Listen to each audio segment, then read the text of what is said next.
你是否想過，為何不要過多的和普通人講開悟覺醒的事呢？這其中的緣由，恰似隱藏在迷霧後的真相，等待我們去探尋。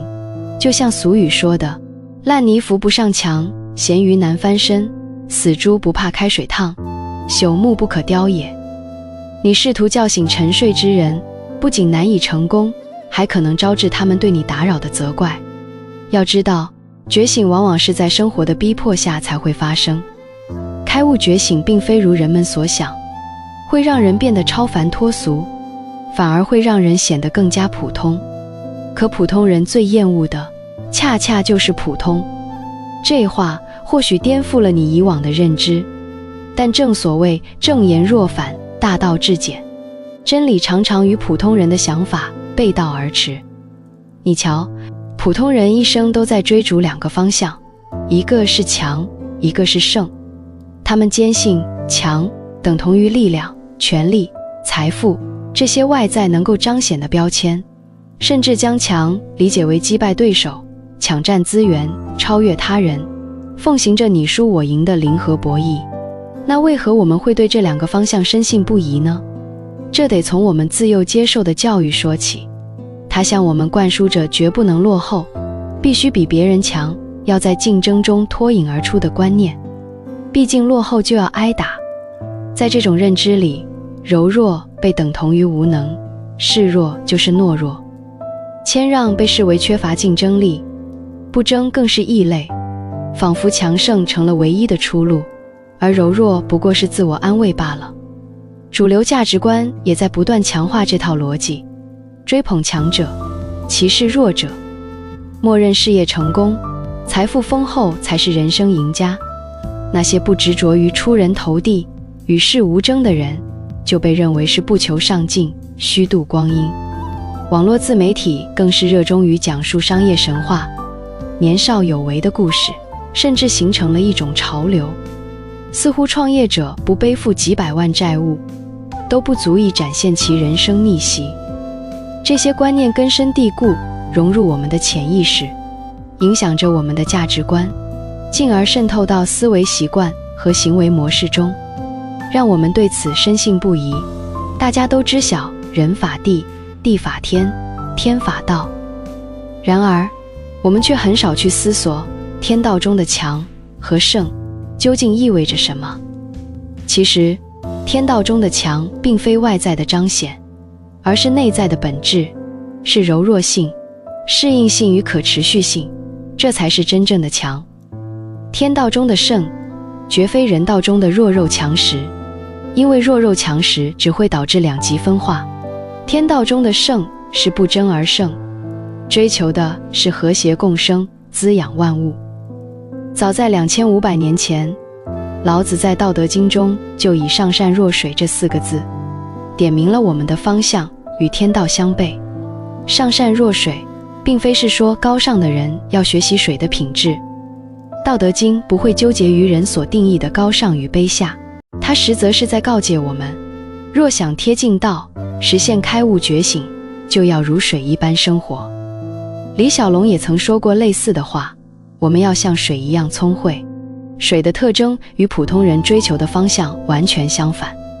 普通人往往只有在經歷人生低谷、撞了南牆、痛定思痛後，才會驚覺這個世界並非如自己所想，從而不得不改變原有的根深蒂固的認知。這便是所謂的心不死，道不生。那麼，真正能活出上善若水境界的人，究竟厲害在哪裡呢？他們擁有3顆看似反人道，實則貼合天道的心。第一顆是處下之心，要放空、放下、放棄、放低。普通人很難接受這種觀念。放空意味着放空自己，就如同一隻杯子，若裝得太滿，便無法容納新的東西。空才是有的前提。一個人若總是自我滿足，又怎能聽得進他人的建議呢？我們常常被困在自己的經驗、偏見和二元對立之中，原地踏步，命運仿佛被固定。只有讓自己空出來，才能如流水般靈動。滿招損，谦受益，空則靈。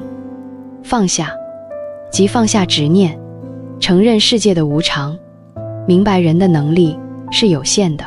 那些總是說我的性格就是這樣的人，本質上是將自己困在了固執的殼中。生活並非一成不變，而是充滿變數。我們應如水一般隨遇而變，才不會被困住。放棄指的是對完美的追求，天道既全，人道既滿。考試考了100分，看似完美，卻意味着再無進步空間。一次獲得世界冠軍，下次便需保持。完美是極致的，沒有生長的餘地，是靜態的終點。所以說，大成若缺，人生難得糊塗。凡事只求半稱心，放低即放低姿態，處於虛處，地勢越低，越能匯聚百川。你有沒有發現，每次得意忘形之時，往往就是倒霉的開始？第二顆是包容之心，包容並非縱容，縱容是無原則、無底線的善良，那是軟弱。真正的包容是和而不同。具體來說，要包容差異，包容怨氣，包容不足。包容差異，就是優秀的人懂得世間沒有絕對的對錯，大家立場不同而已。所以看誰都順眼，並非沒有原則。若用同一套標準衡量所有事物，只會徒增痛苦。包容怨氣意味着駕馭情緒，而非被情緒駕馭。成大事者並非沒有脾氣，而是不會一直被情緒左右。他們能夠覺察情緒的起伏，不被情緒掌控。而普通人呢，常說愛抱怨的人命不好，並非毫無道理。抱怨這種情緒長期影響着他們，形成思維，進而影響語言，像煩死了、累死了、氣死了。語言又決定了行為，所以普通人做決策時看似自主，實則被情緒操控。包容不足，就是放過別人，也是放過自己。如今我們常聽到有人說，原生家庭的傷害、童年的陰影，要用一生去治癒。因而與父母處於隱忍對抗、彼此消耗的狀態。